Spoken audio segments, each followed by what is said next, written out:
আসসালামু আলাইকুম রহমতুল্লাহ। গত কয়েকদিন ধরে আমরা চাচা ভারবিটা সহ অনেকেই চেষ্টা করে যাচ্ছি অসহায় বৃদ্ধ বিধবা চাচির ঘরকে মেরামত করার জন্য। প্রথমে পোস্ট দিয়েছিলাম একটা ভাঙা চূড়া রান্নাঘরের একটি পোস্ট, কিন্তু শেষমেশ দেখা গেছে যে তার রান্নাঘরের চেয়ে তার বড় ঘরটা খুবই ভয়াবহ অবস্থা, মানে একেবারে ভেঙে গেছে।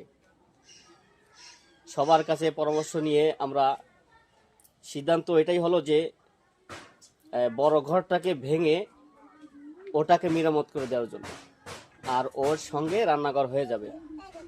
সেই উদ্দেশ্যে আমরা আজ এই ঘর ভেঙে ফেলেছি। এখন এই ঘরটাকে মেরামত করবো ইনশাল্লাহ।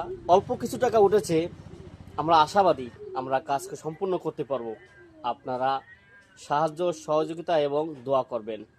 অনেকেই আশ্বাস দিচ্ছেন, অনেকেই দিয়েছেন।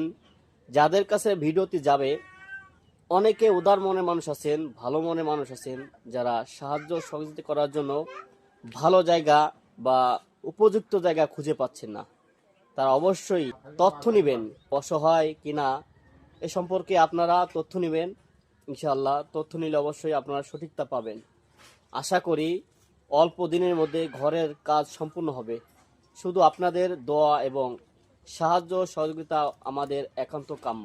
আসসালামু আলাইকুম ওয়া রাহমাতুল্লাহি ওয়া বারাকাতুহু। যে ঘরে উনি বসবাস করবেন ওই ঘরটার অবস্থা একেবারেই এমন অবস্থা যেখানে বসবাস উপযোগী না।